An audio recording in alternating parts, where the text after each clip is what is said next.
Bonjour et bienvenue dans cette présentation consacrée aux adaptateurs secteurs. Les adaptateurs secteurs sont des objets courants qui permettent de fournir généralement une tension continue, voire dans certains cas un peu plus rares, des tensions alternatives.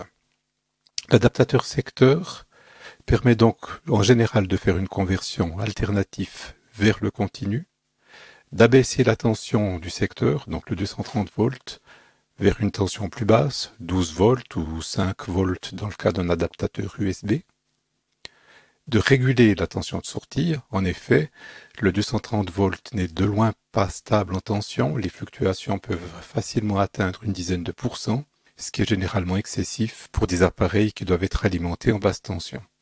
Généralement, les adaptateurs secteurs sont également protégés contre les courts-circuits, c'est-à-dire protégés contre les erreurs de manipulation de l'utilisateur. La fiche signalétique d'un adaptateur secteur se présente de la façon suivante.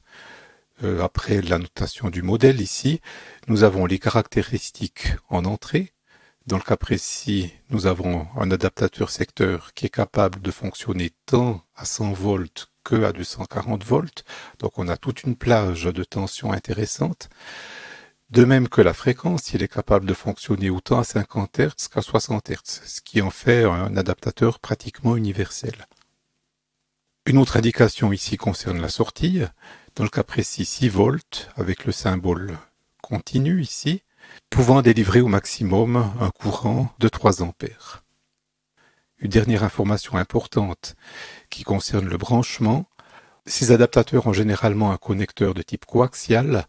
Et il est évidemment important de savoir où se situe la borne positive et la borne négative. Le petit schéma ici renseigne, dans le cas précis, la borne positive se situe au centre et la borne négative à l'extérieur. C'est le cas le plus fréquent, mais il y a parfois des exceptions. Les autres symboles indiquent notamment dans quel environnement peut être utilisé l'adaptateur et les différentes normes auxquelles répond l'adaptateur. Pour voir très rapidement quelques-unes de ces normes, le sigle suivant indique la norme suisse SEV, celle-ci indique la norme européenne, celle-ci correspond aux États-Unis. Ce sigle indique que l'appareil est surisolé, c'est-à-dire qu'il n'est pas nécessaire d'avoir une prise de terre. C'est donc un appareil avec une fiche à 2 pôles uniquement. Ce dernier sigle parle de lui-même. Il indique évidemment que l'appareil ne peut être utilisé qu'en intérieur. Dans tous les cas, l'adaptateur secteur a la structure suivante lorsqu'il fournit une tension continue. S'il fournit une tension alternative, nous avons uniquement la partie transformateur ici. Mais pour un adaptateur secteur qui fournit du continu, on a le transformateur qui permet d'abaisser la tension à une valeur plus faible, généralement inférieure à une dizaine de volts, un système redresseur qui va permettre de convertir la tension alternative en une tension continue, et un régulateur qui permet d'obtenir une tension de sortie pratiquement constante, quelles que soient les variations de la tension d'entrée. Si on passe en revue ces différents éléments, le transformateur tout d'abord. Le transformateur est donc un assemblage de 2 bobines qui sont couplées entre elles par le champ magnétique que génère la première, par exemple. Et le fonctionnement est le suivant. La tension obtenue à la sortie est une fraction de la tension d'entrée. On définit le terme N comme étant le rapport de transformation. C'est un élément théoriquement sans perte. La puissance qui entre ici dans l'élément doit se retrouver à la sortie aux pertes près, évidemment. Cela signifie que si les tensions sont dans un rapport de 1 sur N, les courants, eux, seront dans un rapport de N. De façon très concrète, si nous avons ici une division par 5 de la tension, nous aurons alors une multiplication par 5 sur le courant de sortie.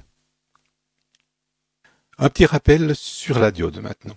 La diode est un semi-conducteur, basé généralement sur du silicium, un dispositif qui conduit relativement bien lorsque la tension à ces bornes est positive et qui conduit pratiquement pas lorsque la tension à ces bornes est négative.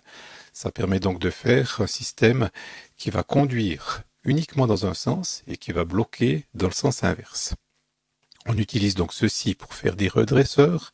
La première variante extrêmement simple est celle-ci. Pendant l'alternance positive, la diode conduit charge le condensateur qui à son tour va se décharger de la résistance de charge. Si les éléments sont bien dimensionnés, la tension de sortie est pratiquement continue. L'inconvénient de cette structure, c'est que l'alternance négative n'est absolument pas utilisée. On préfère généralement cette structure qui permet d'utiliser autant l'alternance positive que l'alternance négative. Pour l'alternance positive, le courant va circuler dans ce sens.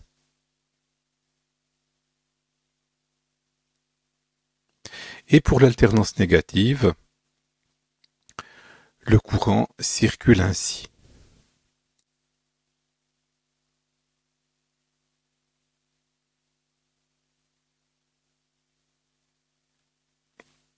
À la sortie, on obtient également une tension pratiquement continue si la valeur des éléments a été judicieusement choisie. On a donc un convertisseur tension alternative vers tension continue. Pour stabiliser la tension, on utilise ce qu'on nomme un régulateur et on distingue différents types. Pour simplifier, tout d'abord les régulateurs de type linéaire, puis les régulateurs à commutation. Les régulateurs linéaires sont vraiment simples d'utilisation, par contre avec un rendement relativement faible. Les régulateurs à commutation ont un haut rendement, généralement de l'ordre des 90%. Ils présentent l'avantage de pouvoir abaisser, élever, voire inverser la tension continue.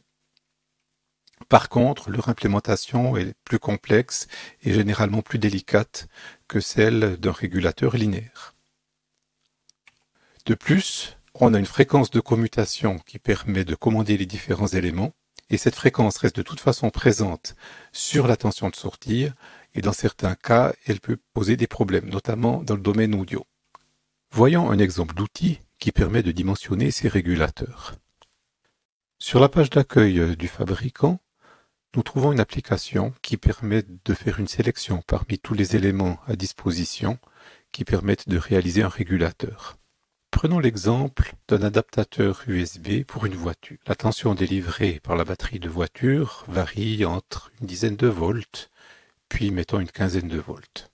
La tension de sortie pour un dispositif USB doit être de 5 volts et supposons que le courant est de l'ordre d'une centaine de milliampères. Démarrons le dessin du circuit. Choisissons parmi les différentes possibilités la solution en circuit intégré. Et l'application nous propose tous les circuits de ce fabricant qui satisfont aux spécifications exigées. Si on prend pour commencer un circuit relativement peu efficace en ce qui concerne le rendement, le LM317, l'application nous donne automatiquement le schéma en utilisant cet élément.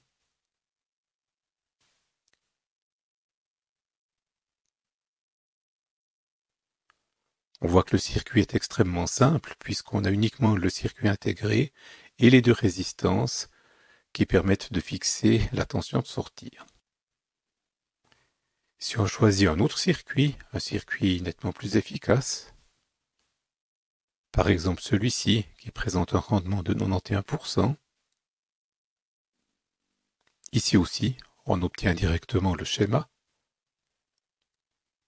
Dans le cas précis, un schéma nettement plus compliqué que pour le circuit précédent, mais avec cette fois-ci un rendement nettement plus élevé. Quelques exemples de réalisation de régulateurs.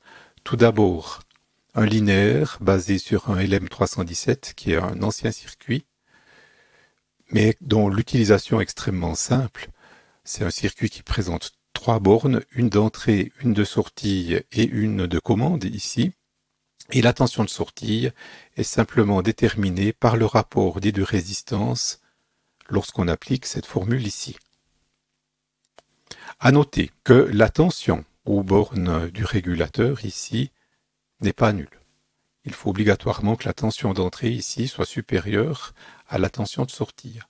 Le courant qui circule dans le régulateur dépend du courant qu'on va devoir fournir à la charge, donc la puissance dissipée dans le régulateur n'est pas nulle non plus, ce qui explique les rendements relativement faibles qu'on a avec ce type de régulateur.